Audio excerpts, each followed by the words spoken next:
Returning to the moment just before, it seemed that King Valencia's technique was aimed directly at Lois as he flew towards him.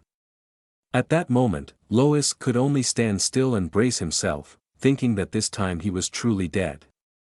However, unexpectedly, the technique changed direction and exploded right as it passed by Lois, within an inch. Afterward, Lois touched himself all over and said, "What's going on? Am I still alive?"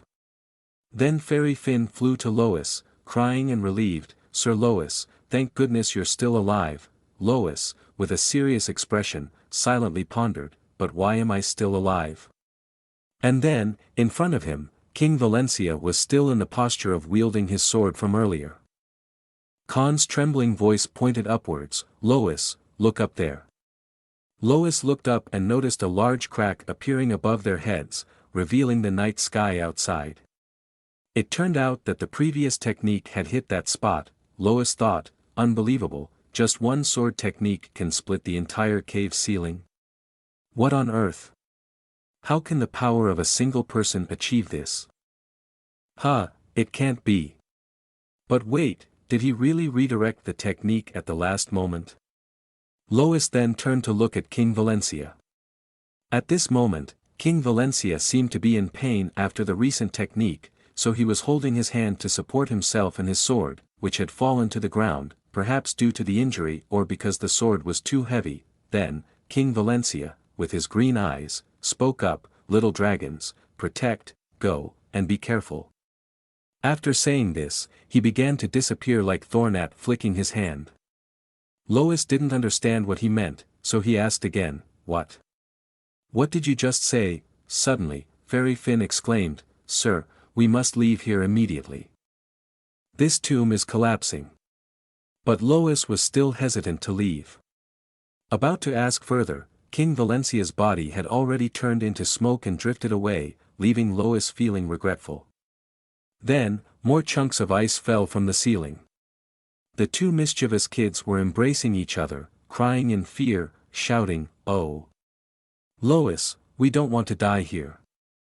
Then Lois turned around and immediately transformed into dragon form, then looked at the two mischievous kids and shouted, "Get up, hurry," and the two of them also transformed into dragon form like Lois. Then the three dragon kids flew up together. Lois shouted, "Don't let anyone fall behind." Suddenly, a large chunk of ice was falling right above them.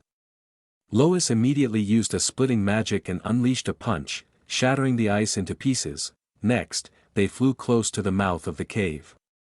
Lois shouted, "Ah, come on, everyone," and after a while, they all landed safely on a pile of snow on the ground. Lois breathed heavily and said, "I thought I was going to die, but what happened? The heroic king was supposed to kill us. But then he restrained himself, if not, we would all be dead. But why? Didn't he say he was going to deal with the invaders? Moreover, before disappearing, the heroic king intended to say something, but anyway, luckily, we escaped death, and I got what I wanted." Then Fairy Finn spoke, "My lord, I think the twins are facing some difficulties." The mischievous twins were floating in the air, their faces still filled with fear, saying, "Oh, it's so terrifying." Seeing this, Lois said, "All right, let's find a place to rest." After a while, he collapsed onto the snow, showing signs of exhaustion. "Ah, I guess we'll survive," he muttered. Suddenly, they heard crying echoing towards them, and it turned out to be the twins sobbing uncontrollably. Lois looked at them with sympathy. Well, actually, he was as surprised as they were, but because they were still so young, they were more shocked. Then Lois stood up and walked over to where the twins were, holding a thunderheart in his hand. "Don't cry anymore. Each of you take one," he said. The mischievous twins took one while still crying, and Lois also took one, thinking, "I've run out of magic too. Since my rebirth, I've never had to exert myself like this." After eating, they all hugged each other and lay down to rest. Above them was the winter night sky, full of stars. The next morning, the mischievous twins returned to their usual playful state as if nothing had happened, running around and laughing gleefully. Then they stood tossing snow back and forth, exclaiming, "Snow, snow, haha, so much snow." Lois and Fairy Finn stood there, shaking their heads at these two, who had been playing in the snow since yesterday without getting bored at all. Fairy Finn sighed and said, "After all we've been through, they still seem to be full of energy, don't they?" Then Lois turned to look into the distance and said, "It seems like we've reached a desolate area. I don't even see any houses, let alone villages. Are there any monsters on the winter continent? We've traveled a long way without encountering any." Fairy Finn replied, "That's right, something doesn't seem right. The winter continent is home to more monsters than any other continent, and because of the perpetually cold climate, food is always scarce. There have been many stories of monsters hunting humans for food." Lois asked again, "Then why haven't we encountered any of them during our journey here?" Fairy Finn replied cheerfully, "Perhaps it's because you and the 3 dragons are traveling with us, so no monster dares to come near."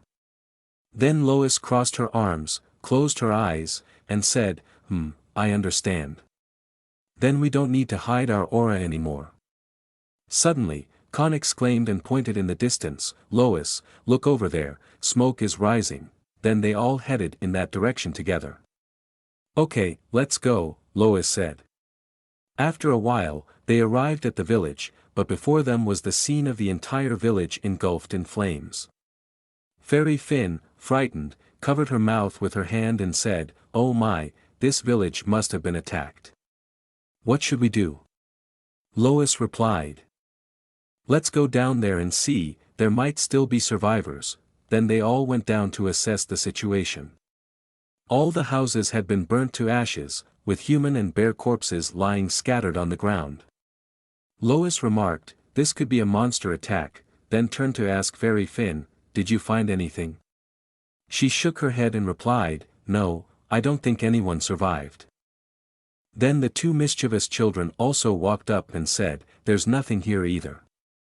Little Caney then said, "Lois, I'm so hungry." Lois took 2 lightning hearts out of her pocket and tossed them to them. Upon receiving the food, the 2 children jumped with joy. Lois said, "It's been a long day, let's eat and leave this place." Suddenly, Lois heard a noise from afar and turned back to see a group of humans approaching. Lois quickly grabbed the 2 mischievous children who were eating and ran away. The 2 asked, "Lois, why do we have to hide? Are you afraid of humans?" Lois replied, "I'm not afraid of them, but random events often come with dangerous situations." The 2 didn't understand and asked again, "What are dangerous situations?" Lois didn't bother to answer their question and said, "Be quiet, they're coming, hide your aura." Then she thought to herself, "I don't want to be detected, please just pass by." Then a soldier spoke up, "Report, it seems this village has been attacked by monsters, it seems there are no survivors." The old general sitting on his horse spoke again, "I know, I will report to the Duke myself."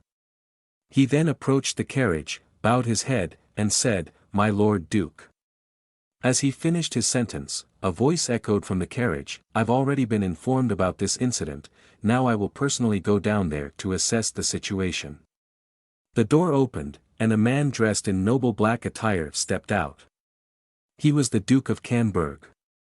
Then he turned back into the carriage and said, "Do you really need to directly inspect the situation? Especially in such circumstances." Inside the carriage was a noble woman who said, "I am the Duke's wife, and if any of our people on our land are injured, it is my responsibility to comfort their souls." She stepped out of the carriage and stood beside her husband, casting her eyes around the destroyed village and the scattered bodies. She couldn't contain her emotions and began to falter. Seeing this, the Duke asked, "Would you like to go inside and rest?" Immediately, she turned to her husband, annoyed, and said, "Are you trying to make me feel uncomfortable?" He gently sighed and said, "After 10 years of marriage, I still can't overcome her stubbornness." Seeing this, she chuckled and replied, "Hee hee, those who love more often lose more." Then she turned to the old general and asked, "So, does that mean there are no survivors at all?" He replied, "It's truly unfortunate, there are none. Usually, during this time of the year, monsters are less active, but for some reason, they started rampaging since yesterday. It's as if they're being chased by some higher power." Then the Duke spoke up, "It's my fault. If I hadn't mobilized the villagers, this wouldn't have happened." Seeing this, the Duchess comforted her husband, "This isn't your fault. Don't blame yourself too much." Lois had been hiding inside, listening to the entire conversation.